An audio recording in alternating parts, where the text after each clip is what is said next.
Hey everyone, it's Ben Hardy here, and in today's we'll be comparing the Honda Passport to the Bronco Sport to see which boxy crossover is best. Before we get in this video, I want to give a huge shout out and thank you to the Lurch Miller Ford here in Draper and the Stockton 12 Honda in Sandy for giving me some time with both these vehicles. I'll include a link to both their websites in the description down below. Also include a link to my car buying guide. Let's get into it.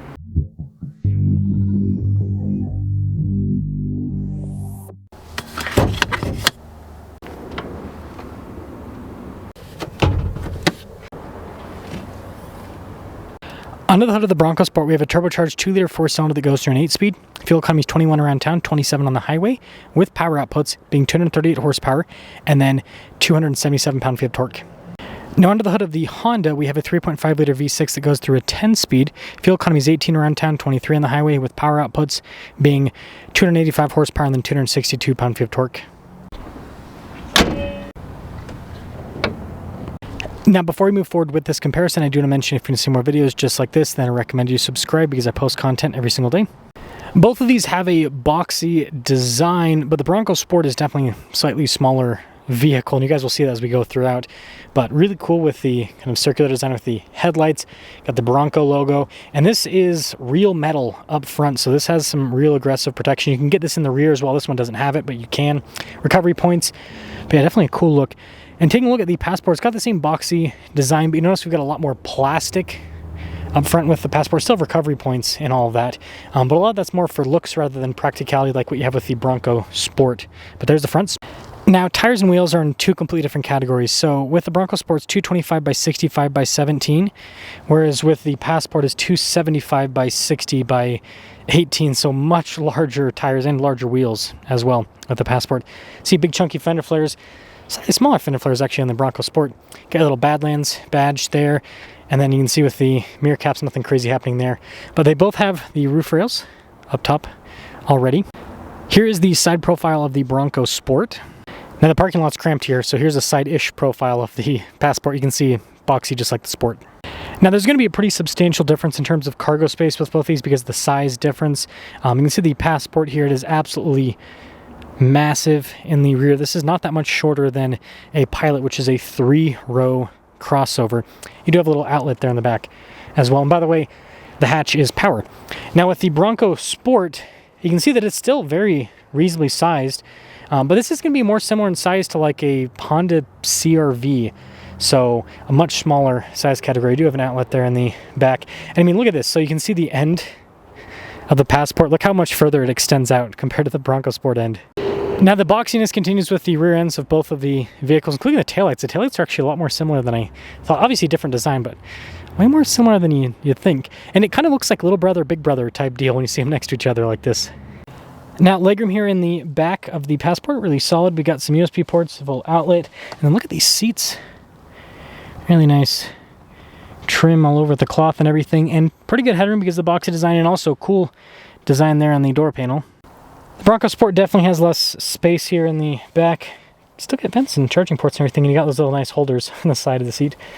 And then here's the seats themselves. Pretty cool with the perforated trim. Got some pretty nice trim there on the door panel. And then the headroom's actually better somehow. Crazy. And let's pop her on. So full digital here in the Passport. Also have nice trim around the steering wheel. You got stuff like adaptive cruise control with your lane centering, volume controls, all of that. Memory seats. Got this nice infotainment system with just a regular backup camera. But quick response time, it is kind of popped onto the dash though, one thing to note. But speaking of the dash, really nice materials. And that's something you'll notice here in the Honda. Definitely feels a little bit more premium with a lot of the trim. We've got all of our climate controls, so Tri-Zone climate, heated seats as well. We've got a phone charging pad. Yes, buttons for the shifter. But you do have drive modes for both on-road and off-road use, hill descent control as well. Got some cup holders, big center console. Nice trim here on the top, and then we do have a big sunroof up top. And this leads us to the Sport, which, guess what? Still have a big digital gauge cluster. And then you can see here with the steering wheel, practical controls, including adaptive cruise control, which, there you go, with your lane centering and everything. Now let's see what kind of camera system this has. 360. A little bit fancier with the tech there. You still have heated seats, dual zone climate. I don't think this one has cooled seats. Yeah, I was gonna say it's just heated with the Bronco Sport here. Heated steering wheel, And then you can see you got some physical controls down here for the radio and everything. Dial shifter, so both of them have kind of funky shifters, right? Now this one has a little bit more off-road tech, so it's got a twin clutch system that mimics a rear locker. Still have off-road drive modes just like the Honda, four-wheel drive lock, off-road cruise control, which is another thing. The Honda only has hill descent. And then, see here with the center console, nice trim up top. And then we do have a little sunroof. When it comes to pricing, the Bronco Sport stickers for about $44,000, that Honda stickers for about $49,000. So there's a $5,000 price gap. Equipment-wise, they're relatively similar. The Bronco Sport does have slightly more interior equipment with the 360 camera, but let's see which one performs the best. And Bronco Sport. See how this compares to the Passport. Oh, you can just slip through here. Slick. This is cool.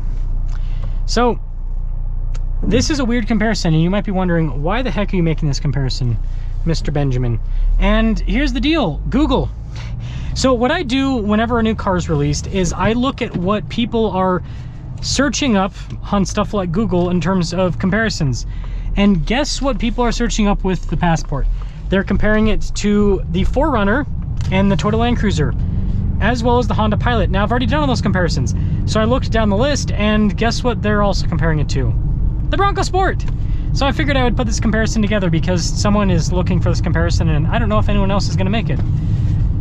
Probably. But anyways, the Bronco Sport, this is in a different size category, so we are really comparing apples to oranges. However, Ford has priced this Bronco Sport at such a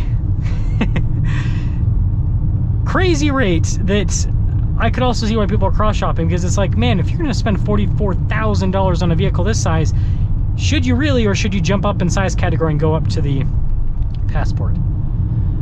And here's the deal: ride comfort's great with this for what it is. Again, it's a smaller crossover, so it's not going to be luxury by any means with the ride quality, but it ain't bad at the same time. So I would say they've done a pretty good job with the overall setup here. And then when it comes to seats, they're pretty comfortable as well. And when you actually sit in this thing, it's for how small this is, it feels very spacious. Like you get into like a Ford Escape or Honda CR-V, Toyota RAV4, stuff that's also kind of in this size category, and they feel a lot smaller inside compared to the Bronco Sport here. So it makes good use of the space overall. And I'll get you guys an acceleration here in a moment once I get turned around here, but I think the biggest benefit that I see here with the Bronco Sport is the off-roading. And so we'll kind of close with that too. Yeah, suspension, I'll be interested to see how the Honda kind of compares suspension wise, but suspension on this ain't bad. It's just that because it's such a short wheelbase, your front wheels hit and then your back wheels hit not too long after, so it's just like clunk clunk. Not bad though. So acceleration, turbocharged, it's pretty good actually. It's got great torque. So off-roading, when it comes to off-roading capability, both of them are unibody crossovers, but the twin clutch system in this is going to make a substantial difference. That Passport is for like dirt roads and a little bit of crawling. This, you could actually do quite a bit of crawling with it. With that twin clutch system, you could get up some pretty crazy stuff. Now, yeah, you're gonna pick up tires, and that's the thing to note. When that Passport picks up a tire, it's not gonna be the end of the world, but it's an open diff, independent suspension crossover, so it's gonna struggle. Versus this, you're gonna have a lot more control. And you're gonna pick up tires if you do any sort of crawling with either of these cars, because they're both unibody, independent suspension. Not a lot of flex in the body, and not a lot of flex in the suspension either. So that's the biggest benefit that I see of the Bronco Sport. Is, again, both of them have the off-road looks, but the Bronco Sport's definitely got a bit more in the off-road tech department. But let's go pop into the Passport. Well, Passport, let's see if it can compete with the Bronco Sport. So as soon as you get in the vehicle, it's bigger, right? Bigger inside. It's a bigger car.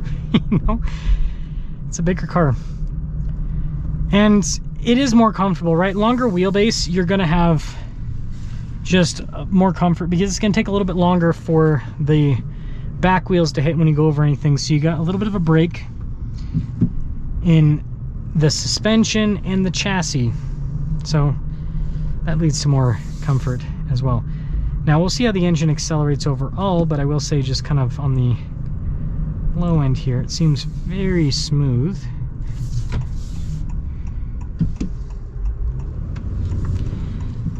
Now power figures are in favor with the Honda because although it has slightly less torque than the Bronco, it's got a bit more horsepower and it's got much more displacement. And displacement a lot of the times will win when it comes to just overall engine performance from what you get from the seat of your pants.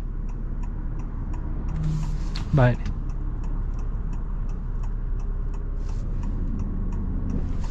we'll see how that goes.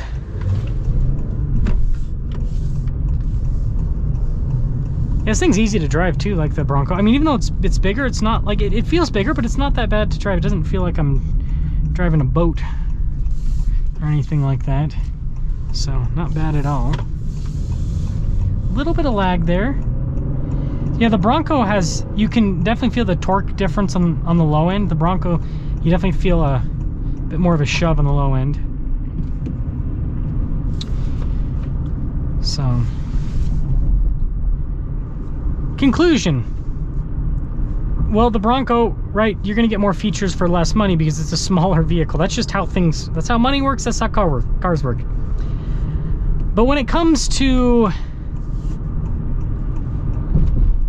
drivability, I mean, if you want space, the Passport's gonna have the space. So Passport wins in space category, obviously.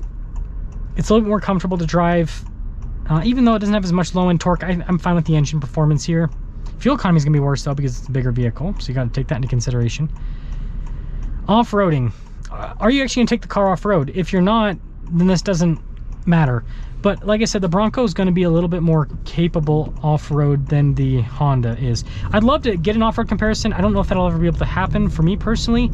I'm sure some other YouTube channels will be able to put something together you guys will be able to see. But probably Driving Sports TV actually, because I think he bought a Bronco Sport. So I bet he'll be able to get an off-road comparison, so you'll be able to see. So time will tell on that, but I really do think that there's a pretty big difference. This is basically like a